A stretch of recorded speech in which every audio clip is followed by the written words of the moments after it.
this is Jenna. And this is Heather. And this is Conspiracies Unlocked.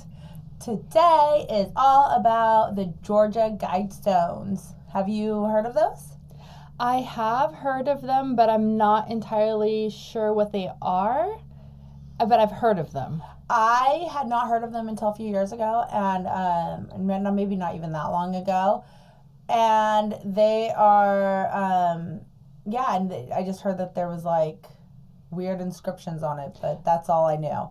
So I decided to do a whole deep dive into it. Are you ready? I'm so ready. For this roller coaster? Yes, I'm very ready because I remember it was like kind of cryptic and something about the end of the world. Yeah. Okay, that's all It'll I know. Fun. So, the Georgia Guidestones is a granite monument that was located in Eberton, Georgia, in Embark County. So I'll probably be like interchanging Ebert and Eberton, but both are correct in what I'm talking about because sometimes we'll be in Embark County and other times we'll be in the city of Eberton. So I'm not wrong, guys. I'm not mispronouncing. I'm not doing anything weird. It's just, that's how it is. And this is in Georgia. Yes. Okay.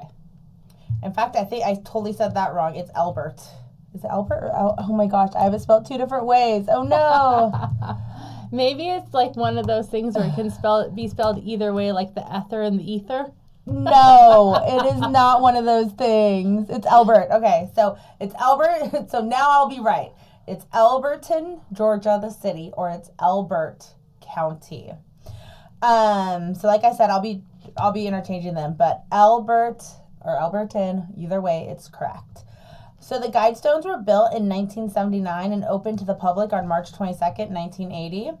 And they are directions on what to do if and when the world ends and how to repopulate and govern humanity.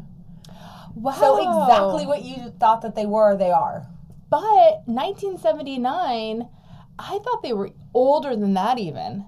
Yeah, no. I thought they were like ancient. I had no idea when it was built, to be honest.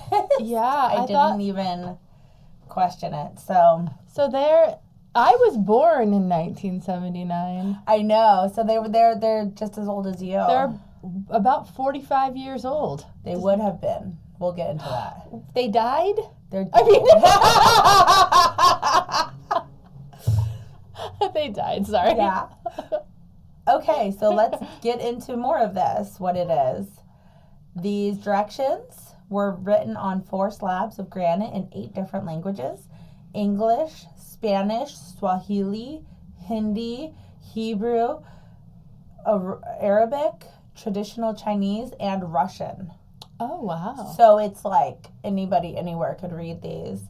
And the man who commissioned these actually had the United Nations ambassador of Pakistan help with the translations to make sure that they were correct and everybody would understand what they had said, what was going on and what they were saying. Yeah. There were another 2 granite slabs constructed as well with other dedications and such written on those. And such. I thought about that too. Mm-hmm. We will get to what each slab said, but anyways, the slabs are like gigantic. They're 19 feet tall, 6 meters for those that are not in America and don't use feet. Wait, how many feet tall? 19. So like they're massive. It would be like 2 stories, 2-story granite slabs up. Wow. And they weighed 237,746 pounds total, which was equivalent to 107,840 kilograms for those not in America. These slabs were placed with such accurate precision. The man who commissioned these, which we'll get into in a bit, consulted the engineering department at the University of Georgia to figure out exactly where everything needed to be placed in exact coordinates for what he wanted to do. The angle, the degree, everything. There were a few different holes within the granite slabs, and so the central slab had the holes that aligned with the celestial pole, aka the North Star. Oh. So that way, if humanity went to shit, they could always go back, and see where the North Star is, so they would always know where north and south was, right? Mm-hmm. Yeah. And then the south slab had a sundial that would always show when it was noon throughout the year. Why noon? Just so you have a reference for time. So pretty much if the world ended and humanity was to shit, they could go to this location and know when it was noon, when where the North Star, so they could have time and map. Not only did they have that, there were also 2 other holes through the slabs for the sun to shine through, and the sun would only shine through these holes on the longest day of the year, the summer equinox, as well as the shortest day of the year, which would be the winter equinox. So that's why he had to have the engineers like help and do all this stuff, because he needed the precision, the exact angles of everything had to be perfect. And this was done so humanity could remake the calendar. The instructions of the holes were all on a plaque on the ground several feet in front of the Guidestones, with the following written under them: author R.C. Christian, a pseudonym, sponsors a small group of Americans who seek the age of reason. Time capsule placed 6 feet under to be opened on, with no date. That's it. And that's all. So so that in itself is just conspiracies on whether there was even a time capsule. Who is R.C. Christian? Why is that a pseudonym? And why wouldn't there be a date on the time capsule? Exactly. So on the actual slabs, each slab had the 10 guidelines that were engraved in the 8 different languages, and some people refer to these as the 10 Commandments of the New Age, or more sinister, the 10 Commandments of the Antichrist. Ooh. So either way, everyone is in agreement that these are the rules for like the new world order. So here's what they are, and we'll just go through them. Yeah, I want to know what they are. I'm very interested in these. And these weren't numbered on the slabs. I'll number them, but on the slabs they're just listed. There's no numbers. Okay. So number 1, maintain humanity under 500 million in perpetual balance with nature. 500 million? Yes. Wow. Isn't there like 7 billion or 8 billion people in the world now? Yeah, I have the number here somewhere, but yes. Interesting. I'm wondering how they intend to do this. Some say that they would intend to do that to like control humans through disease, abortions, limiting children like they did in China, something like that, where everybody can only have 1 child. It gets better than that, though. We'll get into that in a bit, too. Guide reproduction wisely, improving fitness and diversity. So only let certain people procreate. Yeah, so like if you're obese, if you're not physically well, if you're like not mentally capable, if you're anything wrong with you, you're not allowed to reproduce. Yeah, so if you were born with diabetes, they might say no. No, they would say no. Anything. Anything off, they would just be like, no. So almost like they're looking for the prime race of humans. Doesn't that sound awfully familiar to someone else? It does sound familiar to someone else. But then the other thing, too, is just because you use, 2 people that have, quote-unquote, like, perfect DNA or whatever. It doesn't mean anything, anything can... Yeah. You don't know what's going to happen. I know. But they're just trying to, like, eliminate as much as possible. So that was their plan. Yeah. Number 3, unite humanity with a living new language. Oh, a new language. I have questions. Which new language? How would they even choose? So it'd just be one universal language, but it would be new. new. Yeah, and I have more questions on how people in like China would know that these Guidestones are here. And then not only how do they know that they're here, but why would they believe these Guidestones? Like, so you're telling me that all of humanity is going to be gone except for a couple people, like not a couple, probably like a couple million people, whatever. And all these couple million people are supposed to gravitate towards Georgia. And they're all supposed to just supposed to just blindly follow these Guidestones. It's like Moses, like fucking 10 Commandments and shit, right? Yeah, not everybody's going to follow. No, it's like religion and everything else. Yeah. Yeah, so there's a lot of questions that I have. And then, like, what would it be? English? Chinese? Like, so what we're supposed to learn Chinese? No, it would be a new language. Just a whole new language. It said new, so it would be a whole new language. Anyways, okay. So then at number 4 says rule passion, faith, tradition, and all things with a tempered reason. 5 is protect people and nations with fair laws and just courts. Supposedly we're already doing this now, right?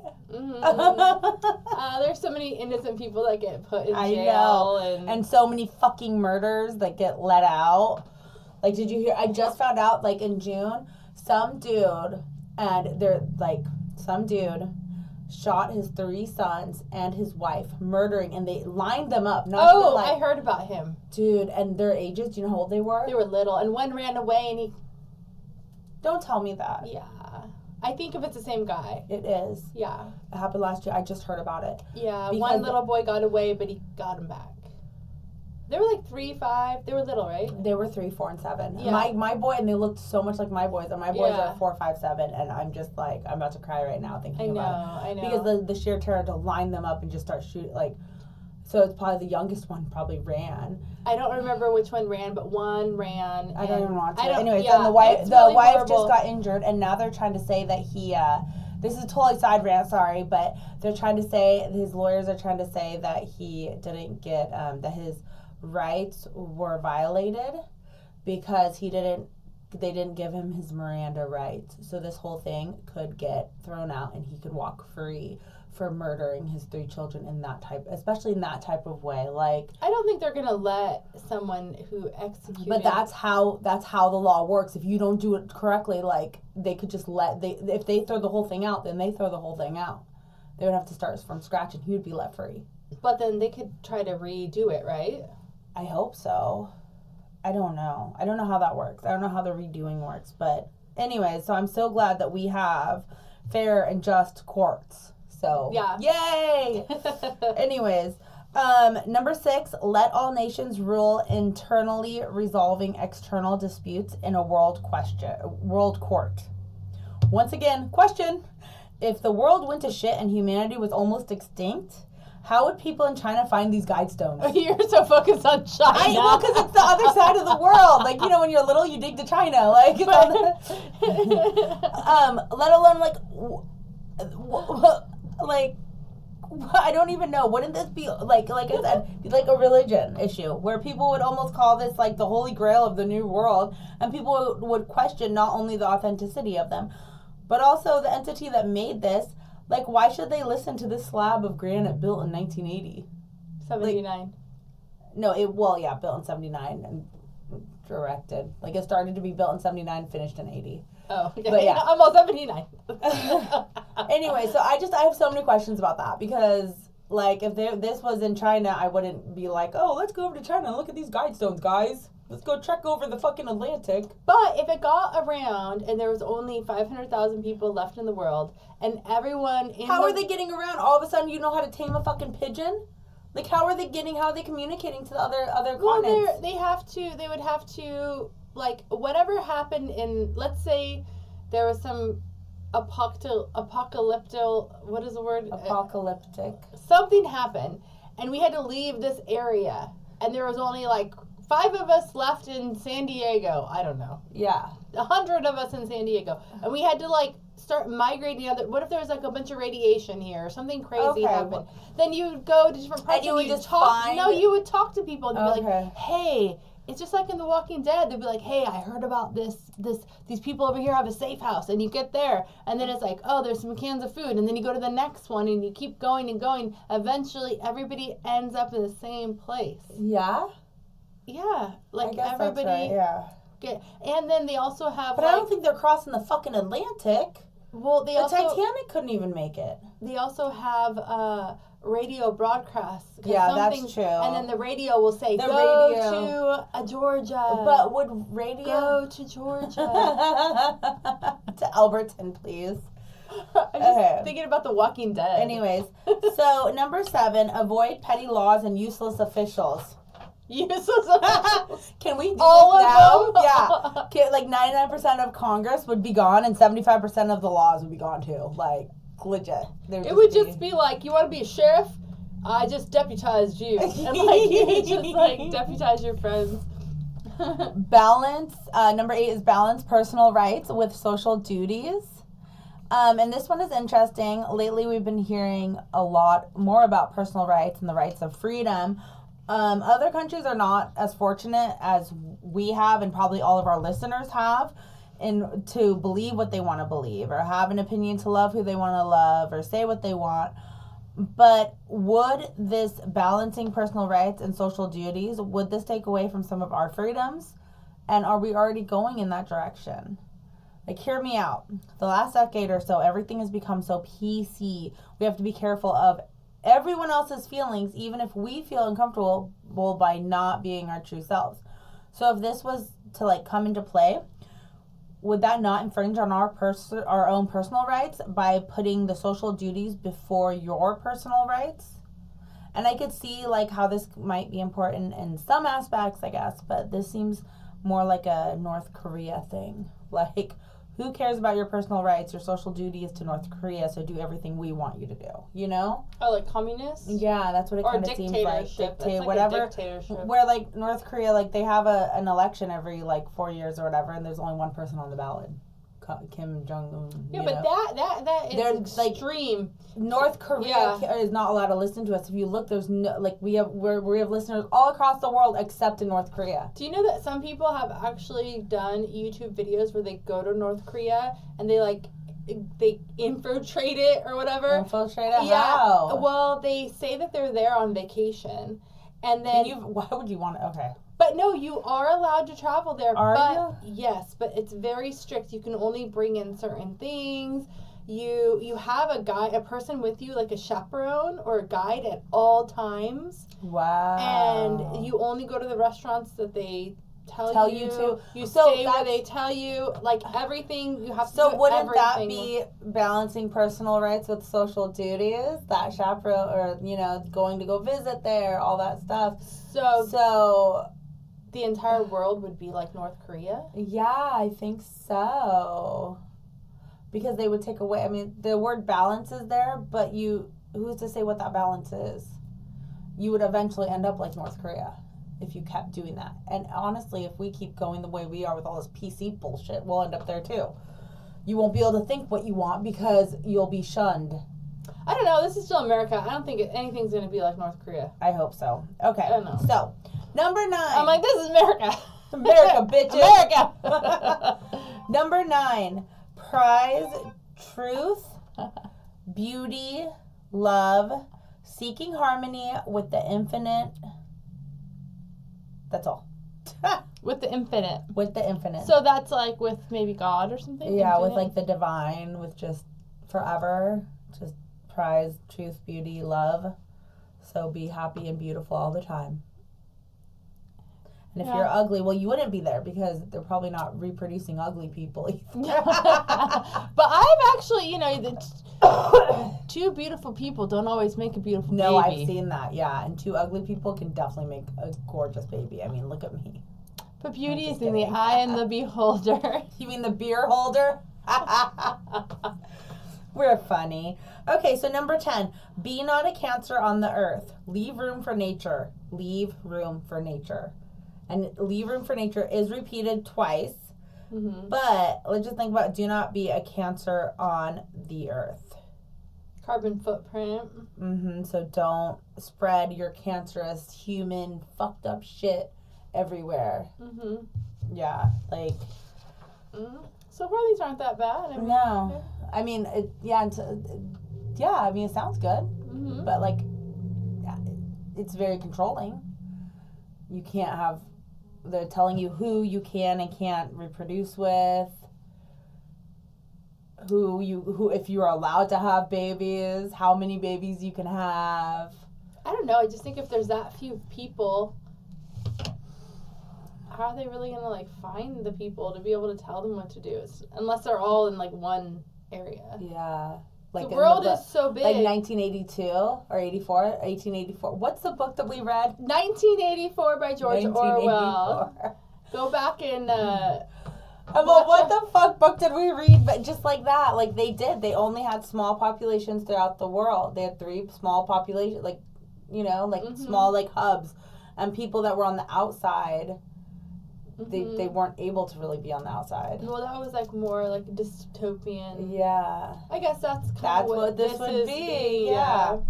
So anyways, all that's interesting, but now comes the question of who and why. Okay? So this is where the real mystery begins. Flashback. So this person thought this was going to happen. I don't know. So, well, we'll get to that. Back to me. Flashback. June 1979. A man comes into Elberton Granite in Georgia, which, fun fact, Elbert County, is the granite capital of the world. All the granite, like all the major, like granite is supplied from, it's like in the earth there in Georgia. So he told this man, random man, told Joe Fedley, the main man at Elberton Granite, that he was not going to give his real name, and instead gave the name R.C. Christian. He approached Joe with very detailed 10-page instructions, along with a small-scale model to show exactly how and what he wanted these granite slabs to look like, and precisely where he wanted them, which he wanted on the highest point of Elbert County, where there were no trees or mountains. This makes sense considering the holes in the granite has to have the sun shine through them at precise times, so he wanted it to be above everything. Oh, yeah, because it has to be with the noon and the north. Yes, all of that. In fact, the Guidestones should have been erected in Hancock County to be more aligned with the sun, but there were too many trees and it was in too much of like a woodland area. The sun maybe wouldn't have been able to shine. Yeah. Oh, okay. So the area he had picked was owned by a farmer. He purchased 5 acres to ensure like no overgrowth on top of the granite. Not even overgrowth of trees, but like just buildings. Shrubs. No, like buildings. Like if the county had come in and taken it and built up like a business park next to it, then the buildings would overtower it. So he wanted 5 acres and then put that right in the middle of it. So then that way nothing that could cast a shadow on it and block the sun. Exactly. Then, right? Yeah. But then at the same time, he gave 100% grazing rights of the 5 acres to the farmer that he bought the 5 acres from. And not only for that farmer, for that generation, but his next of kin generation too. Well, so he's ensuring at least 80 years of these granite slabs staying there. And also that he doesn't have to maintain the land because the animals will maintain it. So it's a win-win situation, especially for the farmer. He gets money and still has the land to use as necessary. So the farmer was not upset at all. He's like happy-go-lucky, totally happy about the whole deal, didn't give a fuck. R.C. Christian claimed to be a part of, quote-unquote, a small group of out-of-state, loyal, like-minded Americans promoting the conservation of mankind. Oh, so he was just the one that started it, but he wasn't. He's the spokesperson. The spokesperson, yeah. Mm-hmm. This group, R.C. Christian claimed, had been thinking of this idea for 20 years and perfecting it. Oh, wow. He purposefully came to Elberton Granite because of the deep roots Elberton Granite had within the community, as well as being well-versed and knowledgeable about the climate. Joe Fedley thought R.C. Christian was an absolute lunatic. As he should. No, just kidding. He didn't want to have anything to do with it. He's like, wash my hands of this shit, goodbye. So he's trying to like get rid of the job. So he overcharged the fuck out of him. Oh, like, so he wouldn't even do it? So he wouldn't want to do it. Oh my gosh. Yeah, he wanted to scare him off. Obviously, it didn't work, and he ended up charging well over $100,000. The exact amount was never disclosed, but I will tell you, with inflation, it would be almost $500,000 today. Wow. Which, like, I'm not in the granite business, but that's fucking overcharging the fuck out of him. I mean, it is a 2-story granite slab. It is a lot. But this is their slabs, profession. Right? Yeah. There's 4. Oh, there's 4. There's 4 slabs and a top and plaques. And they're each 2 stories. Yeah, they're the same size. Each slab is the same size, and each side of the slab has a language. All those 10 commandment things written in a different language on each slab. I feel like that's why there's 8 languages. It is 4 slabs. Oh yeah, okay, yeah, because it would be on each side. Yeah, I feel like it is a lot of money, but at the same time, that's a lot of granite. And then also, like, they were also not only just, they were in charge of not just, like, oh, here's your granite slabs, have a great day. They have to erect they it. were actually it. placing it with the concrete and all that. So you add it all up, and I get it, but no, I think that he definitely overcharged. I think for $500,000 you could erect a concrete granite building. Anyways, so Joe Fedley was like, no, first of all, you won't tell me your name. I'm telling you this outrageous price, and you're like, let's go. Like, he's like, no. He's like, what's wrong with you? Yeah, so he sent him over to the banker at Granite City Bank. Mind you, this is a small town. At that time, the population was only 4,000. So everyone knew each other, and Joe from the granite place and the banker, like, were friends. They knew each other very well. He's like, in fact, there's this kooky guy coming over right now. Yes, exactly. That is exactly how that conversation went. That is 100% correct. So the banker's name was Wyatt Martin, and he was not only the banker, the president of the bank. So he's like the top dog at that bank. Mm-hmm. He is also the president of the fucking Chamber of Commerce. Of course. That is the type of Mayberry shit we're dealing with. So right? then he has to prove that this even can be, right? They have to prove that he can even put this here. Yeah. Or no, because it's his land. No, it wasn't. Yeah, because he had already bought the land from the farmer. So he can do it. But even when you own your land, there's permits and things. That whatever. That wasn't the issue. Oh, okay. They didn't even know. It'd be like me or you walking into like some company and just being like, hey, I'm going to do a $500,000 job. Thanks. Bye. No, you need to put money down. You need to prove that you can do it. Like, you can't just be a Joe Schmo walking off the street, you know? Which this guy was. So, he told, Wyatt Martin, the banker, told R.C. Christian that he couldn't do business with him unless he told him who he really was. Oh, well, that seems like, because they have to sign contracts and stuff. Yeah. When you sign a contract, you have to sign your name. Wyatt Martin was sworn to secrecy, a secret that he upheld to the grave. He died in 2021. So no one knows, like, anything. He was 91. He lived a long, healthy, and assuming happy life. So we don't need to be sad that he died. But, he kept the secret. And he's the only one that knew who the true identity. Yes. Martin looked into Christian and then reported to Fedley that Christian had the funds, and he can't say who he is, but everything's, like, on the up and up, so move forward. Martin opened a bank account in Fedley's name so Fedley could get cash as he needed to fund the project, while Christian would send Martin money and Martin would deposit it into Fedley's new bank account.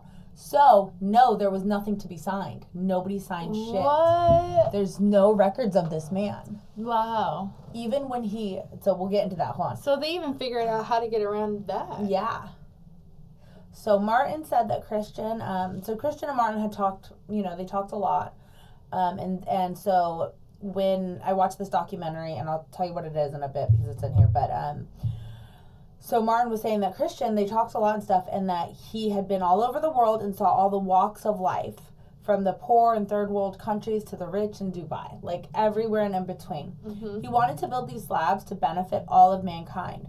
Christian said that he was hoping to bring curiosity like Stonehenge for centuries to come, but instead of it being meaningless, actually have some sort of message. Okay. So, and these are actually considered the American Stonehenge.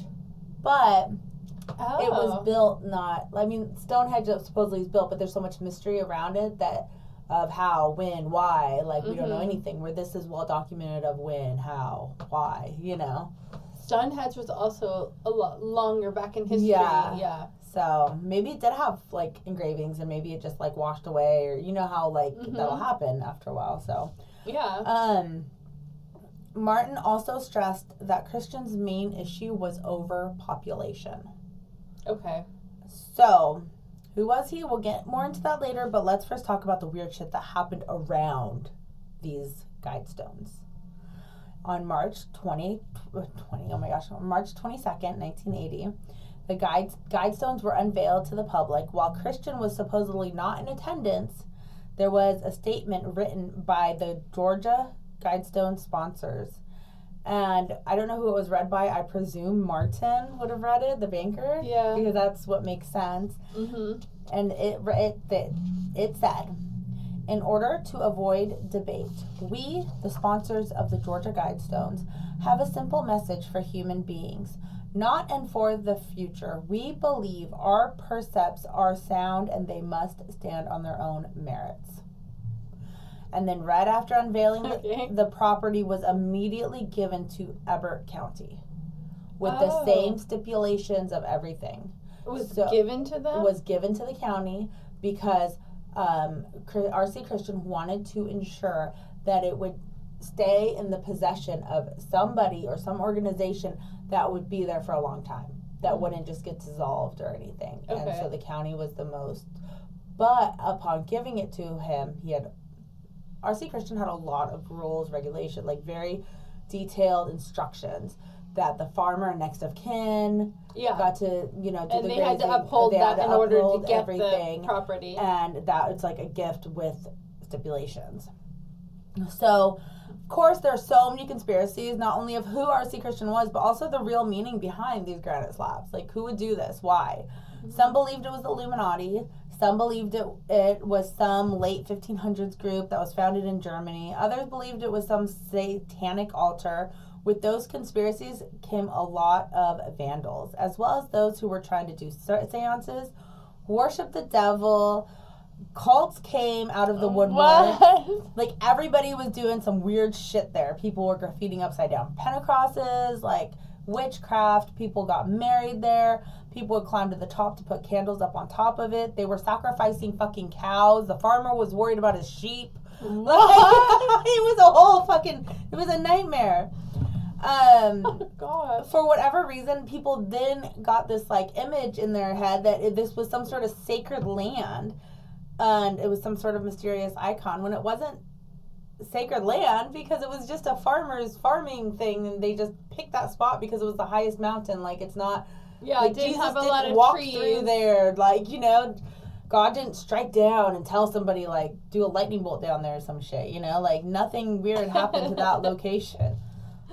The farmer was quick to defend the reasoning and said that he was like, well, it was constructed during the Cold War, and that was right as all the atomic bombs were being tested, and R.C. Christian probably believed that the world could very well indeed like blow up during all the testing and stuff. And you think about 20 years prior to 79, that would be 59, which is when all the atomic testing and everything was happening. So he'd been thinking about this whole time. That's why my brain went to radiation earlier. That's exactly, and you were right on. That's exactly correct. So, supposedly, people could hear strange music and disjointed voices coming from the granite. The son of the man who actually engraved the granite is currently the caretaker of them. Oh. And he denies any of that weird shit, like hearing the strange music or whatever. He's just like, whatever. But how weird is it that the son of the man who engraved it is also the security and caretaker of it now? Well, he's like, my dad helped make this, so I'm going to help protect it. But he's hired. It's his job. So it's almost like, whenever you like, it's almost like his dad was given to be the watcher, and then he passed it down to his son. It's like the next son, then, something like that. Yeah. I don't know. It's weird. No, but it makes like sense. passing the torch down. Yeah. From one caretaker to the next, but it all has to be like the same blood, the same family, the same, I don't know. It's just weird. It's a small town though too. So I mean, how many other security guards are there? Yeah.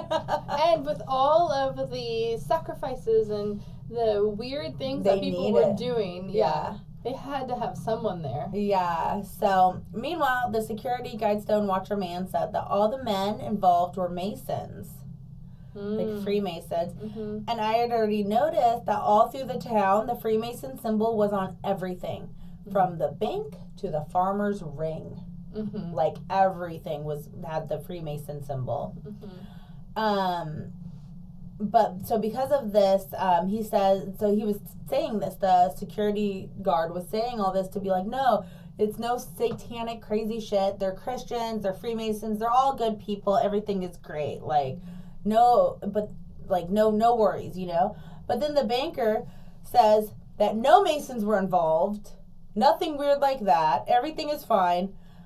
Excuse me, sir, there's a Mason symbol on your fucking bank building. Why deny it, though? I don't know. It just makes it seem like something fishy is going on if you're going to deny it. So he also claimed that there's nothing under the time capsule, or like the plaque underneath it, that the time capsule didn't even exist. That doesn't even make any sense. Why would they make a plaque and then not put anything in there? Because there's no open date. So maybe they never got around to it. Meanwhile, the farmer said that the time capsule has to remain a secret and would not say anything that would indicate even if he thought it was real or not. So everyone was very like, I cannot say, very secretive about so much. We should go try to dig up the time capsule. We don't need to. I'll tell you in a second. Oh. So, of course, my first thought when I'm like doing this was that the entire town wasn't on it. Like, whether it was to bring in consumers and more traffic into Alberton, or even if it was for some crazy end of the world doomsday shit, like whatever. I thought that there was no way the entire town, not one soul, would say who R.C. Christian was. Like, supposedly only a handful of people even saw him. But come on, a police sketch person could have put it together. It's fucking weird. But he could be someone that no one would even really know anyway. Well, no, I was on full on thinking that R.C. Christian was a made up human. He wasn't even real. That's what I thought. Somebody had to go there. Or it was the townspeople, the president, the Chamber of Commerce president, the banker, the granite. Well, these two people are the same, but you know what I mean? All these people to bring in more money and revenue from visitors, because they got so many visitors and so much attention. Like a scam? It put Alberton on the map, more so than it already was. I didn't even think about that. That's what I thought. I was like, I wonder if R.C. Christian is even real. I bet he's not even a real person. We'll get into that more. So, that just made me think a whole nother... I wasn't even thinking about that. Yeah, that's where I was going. I was like, he's probably not even real. Like, oh my gosh. So, so who was R.C. Christian? Was he himself a Mason? During my research, I came across this super awesome documentary. And if this all interests you, you should definitely check this documentary out. It's on Amazon Prime. It was free to watch. It's called Dark Clouds Over Alberton, The True Story of the Georgia Guidestones. It was released in 2015, but they went around the town and investigated R.C. Christian and interviewed the banker, the farmer, and the Alberton granite owner. In like, I want to say it seemed to be like 2010 by the dates that they were giving and the timeline and everything. But it was so informative, and he wanted to figure out who R.C. Christian was, and I'm pretty sure he did. I'm like convinced he did. But like, they don't say it. They don't. Nobody knows for sure. The only one person that does know, he won't say anything. The banker. So I saw the interview with the banker, with the farmer, with all these people, and Joe Fedley is already dead, long dead. Yeah. So he's gone. So there's nobody else has seen him. And how old would the banker be now? In his 90s? The banker died. He was 91. He's the one that died in 21. One that died. Yeah. Oh, wow. So he at least convinced me, the documentary convinced me that they figured out. I'm like 99% on board with the documentary of who R.C. Christian was. So this is how he found out. He followed these clues. Are you guys ready? This is where it gets fun. Wait, do we find out who he is? Yeah. Oh, okay. I'm ready. Okay. So, first of all, the term, quote, unquote, age of reason came up tons, right? And, like, when on the actual statue, they say we're in a new age of reason, like, all this stuff, right? They're not uncommon words, but in that order, to be, like, so repetitive, like, that's weird. Like, why would you say age of reason so much? Like, where did he hear it from? Where is he getting this from?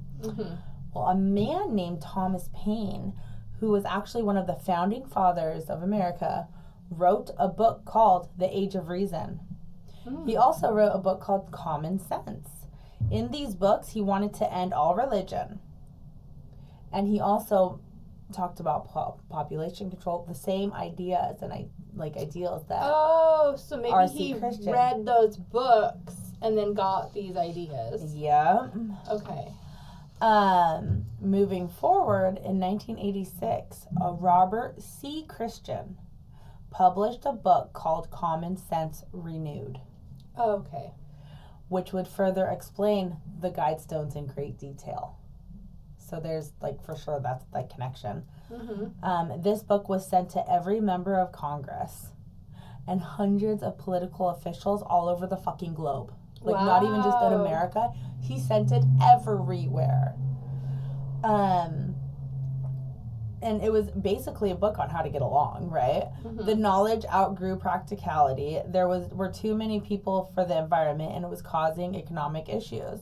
He believed that reproduction has to be government oversight, and overpopulation is dehumanizing. Yeah. That USA was well on its way to be just like China, which does make sense when you think about, like, the age of America and the age of China.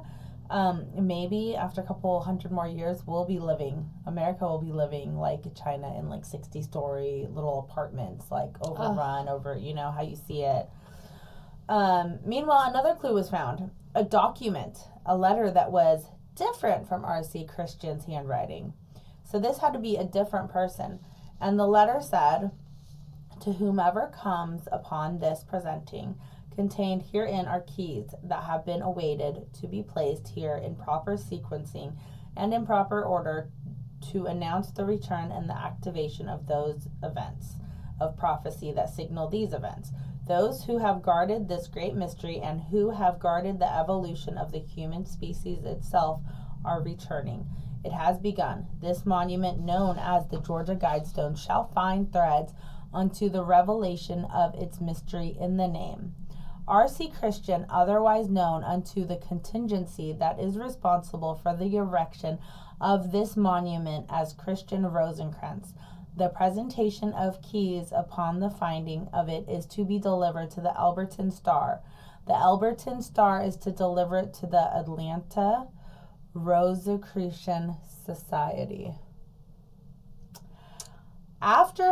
Okay. I see where we're going with this. After further investigation, I found out that the founder of the Rosicrucian Order's name is Christian Rosencreutz, and that R.C. Christian is the initials of Rosencreutz's other name, Rose Cross Christian.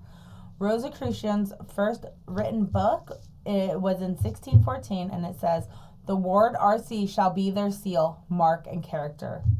So there you go. He did this in the name of the Rosicrucian Society. What the fuck is the Rosicrucian Society? I had so many questions. So Yes. What did Heather and I do? I told her we were going on a field trip to a possible cult. So off we went. We actually visited our local Rosicrucian order. And by the way, they are everywhere. There's probably one in your neighborhood and you just, like, don't even realize it.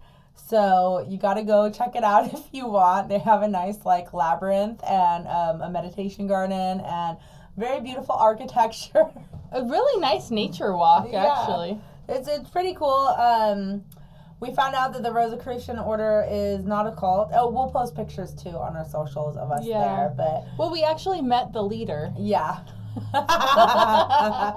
So, it's not a cult, although that's, like, what they would want us to believe, right? Like, oh, we're not a cult, we're fine, like, everything's fine. Yeah. So we did talk to, like, the leader, and it seems that what they believe in, they're Christian. They believe in Jesus and God and all that, but they also believe in the sun, planet, stars, astrology, and that how they affect us as a society and us personally, and just the world in general. So we might end up doing an episode on the Rosicrucian Order just as fun. But for now, this is about the Guidestones. So I just thought it was fun that we went on a field trip. I texted Heather and said, we're going on a field trip. Did I even say that we're visiting a cult? No. I just said, bring your hiking boots, comfy pants, and some mace. Or what did I say? No, you said wear all black and bring a beanie or something like that. I was like, okay. I literally had different clothes just in case. It was fine though. They were actually really nice. We took a flashlight with us so we could kill somebody if we had to. We took like a little miniature magnite light. It was pink. I really wanted to go to the temple, but he explained to us you can't go to the temple until you reach a certain level of... Because that doesn't sound like a cult, right? Yeah. So you have to get to a certain level. And then one thing that he did say that I thought was interesting is he said that obviously they believe in Jesus, but then there's the mystic side where it's all astrology. And he had said that the planets represent your organs. And if kind of like, I was like, oh, you mean like chakras? And he's like, no, we don't do chakras. We do planets. Yeah. So it's like how the chakras have like represent different parts of your body. Yeah, they use planets. So we'll do it. So Heather remembers more than I do about that. So I just thought that was interesting. Yeah, so we'll have to do an episode on that. Anyway, so back to the Guidestones. So one day, the real fucking R.C. Christian calls the caretaker of the Guidestone. You know, the guy who's like, okay. Yeah.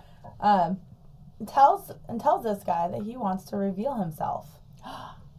And let me tell you, I could have gone through the TV to strangle this hillbilly fucktard that said, no, I'm good. I don't want to know. Let's just keep it a mystery. It's been fun so far. What? Like, what? You're just going to make that decision for all of mankind, huh? Right. Like, this is your choice. Cool, dude. Cool. We could have solved the mystery. And, like, I'm 85 minutes into this fucking documentary. And that's what I get. And you had the chance. The chance was there, but they didn't. Yeah, cool. He said no. Yeah, he said no. Cool, dude. Like, if I was the recorder or the documentary guy, I think that I would have buried him underneath the fucking Guidestones at that point. Like, what are you doing? You're like, I know what I'm putting in a time capsule. Yeah, right. So, anyways, luckily the documentary investigators did not stop there. But definitely intrusive thoughts about fucking burying that dude's ass. So back to the banker. Apparently, R.C. Christian stayed in contact with the banker this whole time until he died. Oh, wow. They would write each other, like, letters every couple times a year. You're so funny. You're like, letters? And like, you motion real like letters. an actual letter. And then, like, a Christmas card, like, you know, like, pre-social media, keeping in touch. Like, they were buddies. Like, snail mail. Then in the late 2000s, the son of R.C. Christian called the banker to tell him that he had died. So now we know R.C. Christian died in the late 2000s. Yeah. So we didn't have a date of death for R.C. Christian. But still, who the fuck was he, right? So while investigators were talking to the banker opened up a box of old letters from Christian. And he said that Christian would always send his letters from different places and different towns from where he really lived, just in case someone intercepted the letters. Probably from the different Rosicrucian orders that he was staying at. Well, there was an address on one of the envelopes that was addressed from Iowa. So the investigators headed over to Iowa. Like, they were full on, like, so cool. They found the owner was Robert Merriman, a lawyer, and the publisher of the book by Robert Christian. And when speaking to colleagues, he was the one who also wrote the book. Wait, he wrote it? The Common Sense Renewed book about the Guidestones. Robert Merriman is R.C. Christian? But I thought he died. No, I haven't said he died. R.C. Christian died in the late 2000s. Oh, yeah. So when was this when they went there? Well, it doesn't matter. They didn't find him personally. Oh, they just know that Sorry. the owner of the house was. I got my timeline mixed up. So there you have it. Case closed. That's R.C. Christian. Moving on. But no, because this guy died in 1992. And we know that R.C. Christian died in late 2000s. Okay, yeah. See, I'm trying to go with the timeline. Okay, so that wouldn't even make sense. He couldn't be the real R.C. Christian. While they thought they came to a dead end, they started looking at friends of his and colleagues and found that he was friends with a Dr. Kirsten, who ran a family practice in Iowa and was like something like the 5th generation to own it or whatever, like, you know. Yeah. And they found that Kirsten was an amazing architect on this side and actually built the scale model for a bandstand that is still in Fort Dodge, Iowa right now. Oh. And so everyone like in the town knew who both Merriman and Dr. Kirsten, as they were both prominent people within the community. While looking through old community books in the library, they found a self-written bio of all the doctors in town, including Kirsten's, who had the same beliefs that were written on the Guidestones, mainly about population control. Kirsten believed that with the banning of birth control, which it was banned back in the 50s because of all the lawsuits and the side effects and stuff like that, so they just started to ban it. They were like, fuck it then. No birth control. He thought that the world would be a 10 billion population by 2010. We are currently at 8.1 billion, so it's probably going to be another 20 years or so. I don't know, but it gets better. Kirsten was friends with William Shockley, the co-inventor of the transistor, who won the 1956 Nobel Prize in Physics and is recognized as a primary architect in the computer age. And he was racist as hell and believed that everyone with an IQ of under 100 should be sterilized. What's the average IQ? I don't know, like 110, 112, 120. Oh, okay. I don't even know. Shockley believed that Northern European was a supreme race. He was a white supremacist, and during World War II, he supported the Nazis and wore a swastika proudly around town. Who is this? The Nobel Prize winner, Shockley. Oh, wow. Dr. Kirsten was also a white supremacist and would talk about it at the country club and had zero support there. Oh, yeah. Kirsten even wrote a letter to a Florida newspaper favoring David Duke, who was the Grand Wizard of the Ku Klux Klan and an American Nazi. Wow, this just took a weird turn. I'm telling you, roller coaster. David Duke and Shockley were friends. They believed in guiding reproduction wisely and to reduce the population in uneducated or disabled people. Could Dr. Kirsten be the real... These people are fucked up. I know. Could Dr. Kirsten be the real R.C. Christian? I think so. I think that Dr. Kirsten was the real R.C. Christian. So he was the Ku Klux Klan guy? No, Dr. Kirsten was the one in Iowa. I'm so confused with all these names. I know. I'm getting confused. David Duke was the Ku Klux Klan. Which one was the wizard? David Duke. Oh, okay, Duke. So okay. If Dr. Kirsten was the real R.C. Christian, that would mean that David Duke, William Shockley, and Robert Merriman would be part of the small group of Americans with like-minded views to help humanity. Oh, yes. Probably. I with get it. maybe Yeah, a couple that was more. the group. They were the group, and they had the money because he had, like, they were all prominent people anyways, but they had $500,000 worth of shit because when you win the Nobel Prize, you get like $2 or $3 million. And also, the Ku Klux Klan, as fucked up organization as it is, they have a lot of money. Yeah, you know, they have money. That is probably how they funneled in some money from there, and they are probably the group of small like-minded individuals. Yeah, it makes sense. So now there's no one in the world who knows the real story of who R.C. Christian was. So we may never know the truth. But it makes sense that it is them rather than the Rosicrucians, because even though it is RC, well, I think that or they're part of Rosicrucian. Some of them are Rosicrucian, and some of them are Ku Klux, and some of them it's a little bit of. That's what I think. I think that Kirsten was a Rosicrucian and Robert Merriman was Rosicrucian. Yeah. And then I think that the others, and even maybe... Or the Masons, too. The Masons. Yeah, they could just be a little bit of everything. As for the Georgia Guidestones, whether they were part of some doomsday antichrist satanic shit or just a way to save humanity, on July 6, 2022 at 4 a.m., explosions were heard through Alberton. One of the Granite slabs had been blown up. They were going to try to rebuild it, but ended up not doing it. And when they were deconstructing them and cleaning the area, they did look for the time capsule. Wait, they blew them up? Yeah, some people blew them up. Like Who vandals. blew them? Oh, vandals? Vandals blew them up at 4 a.m.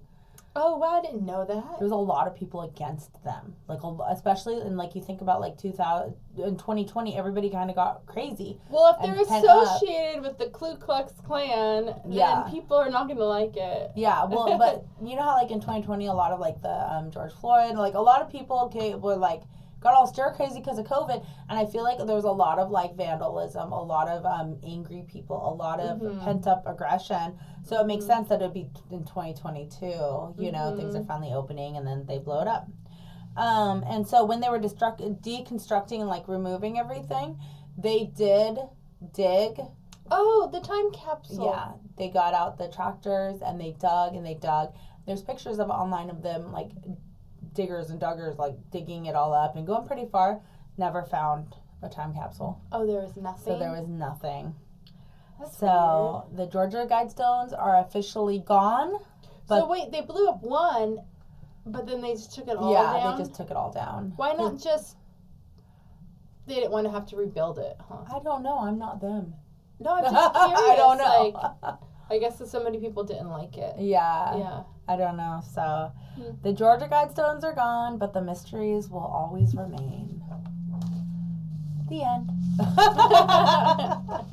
And tell us what you think about the Georgia Guidestones. Yeah. I didn't know that. I'm really upset because I wanted to go visit them too, because I would like to go visit what we're talking about, but we can't. We can't. They're not there. So, don't. But anyways. And Georgia's hot and muggy anyway. Yeah, so tell us what you think about the Georgia Guidestones. And don't forget to share, like, and subscribe. And don't forget to go look at our YouTube channel. We have a lot of fun things going on there. Different things than what you would see on or hear on Spotify or like whatever you're listening to us on, Amazon or Apple, iHeartRadio, all of the different places. And it's different stuff than we even have on Facebook too. So it's like every social media site that we have, there's something different to kind of offer. So don't forget to like us across the board, because especially with YouTube has a lot more content than anything else. So. Yeah, YouTube has other playlists that you won't see anywhere else. Exclusive YouTube content. There's a lot of exclusive YouTube content. So we hope that you guys enjoy the show and let us know what you think. And email us at conspiraciesunlocked@gmail.com. Thanks. Bye.